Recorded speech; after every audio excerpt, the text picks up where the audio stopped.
ناظرین حضرات، السلام علیکم ورحمۃ اللہ وبرکاتہ۔ اللہ کی رحمت کا ایک خوبصورت واقعہ ملاحظہ فرمائے۔ ابن قدامہ اپنی کتاب التوابین میں بنی اسرائیل کا واقعہ پیش کرتے ہوئے کہتے ہیں کہ موسیٰ علیہ السلام کے زمانے میں ایک بار قحط آیا، یعنی سوکھا پڑا۔ آپ اپنے تمام صحابہ کے ساتھ اللہ کی بارگاہ میں ہاتھ اٹھا کر بارش کے لیے دعا کرتے ہیں۔ اللہ کی جانب سے موسیٰ علیہ السلام کو غیب سے آواز آئی اور کہا کہ اے موسیٰ علیہ السلام، آپ کے ایک صحابی نے ابھی تک توبہ نہیں کی۔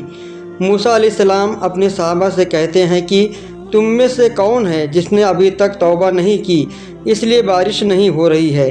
یہ کہتے ہی بارش کا برسنا شروع ہو گیا۔ صحابہ کہنے لگے اے موسیٰ علیہ السلام، آپ نے تو جھوٹ کہا، ہم سے دیکھو بارش تو شروع ہو گئی ہے۔ موسیٰ علیہ السلام پریشان ہو کر اللہ سے سوال کرنے لگے، اے اللہ، یہ کیسا ماجرا ہے؟ اللہ تعالیٰ نے فرمایا، اے موسیٰ علیہ السلام، جیسا ہی تم نے صحابہ سے توبہ کا ذکر کیا، میرے اس گنہگار بندے نے مجھ سے اپنے گناہوں کی توبہ کر لی۔ روایتوں میں آتا ہے کہ اس صحابی کے منہ سے استغفار کا جملہ نکلا۔ موسیٰ علیہ السلام نے کہا، اے اللہ، مجھے بھی بتا بھلا وہ کون تھا بندہ؟ اللہ تعالیٰ نے فرمایا، اے موسیٰ علیہ السلام، میرا بندہ جب گناہ کر کے توبہ نہیں کیا تب میں نے تم سے چھپایا، اب تو میرا بندہ توبہ کر چکا ہے، پھر بھلا اب تمہیں کیسے اس کا نام بتا دوں؟ کتاب التوابین۔ سبحان اللہ، یہ رشتہ اللہ کا بندوں سے۔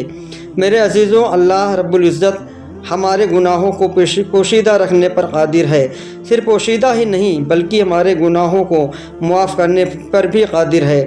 ذرا شدت سے خالص اس کی بارگاہ میں ہاتھ پھیلا کر تو دیکھو۔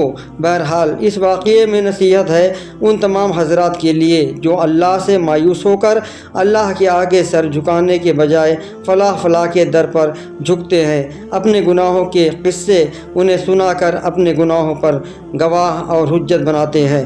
اللہ رحم کرے، نہ جانے کس حد تک ہم اپنے رب سے مایوس ہوتے ہیں جبکہ وہ تو ہماری توبہ کی انتظار میں رہتا ہے۔ لہٰذا میرے عزیزوں، ہمیں چاہیے کہ ہم اللہ سے اپنا رشتہ مضبوط کر لیں اور ہر حال میں اللہ ہی سے سوال کریں، جیسا کہ ہمارے پیارے نبی کریم صلی اللہ علیہ وسلم نے ساری زندگی اپنی امت کو تعلیم دی۔